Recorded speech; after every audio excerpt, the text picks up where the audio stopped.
২০১০ সালে ঢাকায় জিয়া আন্তর্জাতিক বিমানবন্দরের নাম পরিবর্তন করে নতুন নাম দেওয়া হয়েছিল হযরত শাহজালাল আন্তর্জাতিক বিমানবন্দর। এভাবেই আওয়ামী সরকার আমলে বিভিন্ন জায়গার নাম পরিবর্তন করা হয়েছিল। তাই এবার সেই সরকার পতনের পর নতুন করে দাবি উঠেছে হযরত শাহজালাল আন্তর্জাতিক বিমানবন্দরের নাম পরিবর্তনের ব্যাপারে। এ নিয়ে সিদ্ধান্ত জানিয়েছেন বিমান ও পর্যটন মন্ত্রণালয়ের অতিরিক্ত সচিব আবু নাসের খান।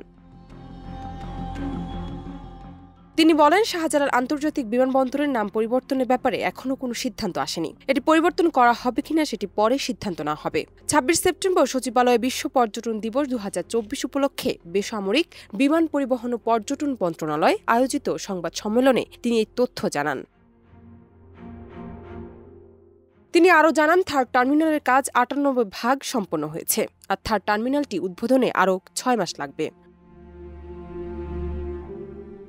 জানা যায়, গত ১ সেপ্টেম্বর হযরত শাহজালাল আন্তর্জাতিক বিমানবন্দরের নাম পরিবর্তন করে জিয়া আন্তর্জাতিক বিমানবন্দর নামকরণের দাবি জানায় বিভিন্ন শ্রেণী পেশার মানুষ। তারা বলেন, কোনো কারণ ছাড়াই আওয়ামী লীগ সরকার জিয়া আন্তর্জাতিক বিমানবন্দরের নাম পরিবর্তন করেছিল, তাই অবিলম্বে বিমানবন্দরের নাম পরিবর্তন করে আগের নামে ফিরিয়ে দিতে হবে। জান্নাত নিপু, দেশ রূপান্তর।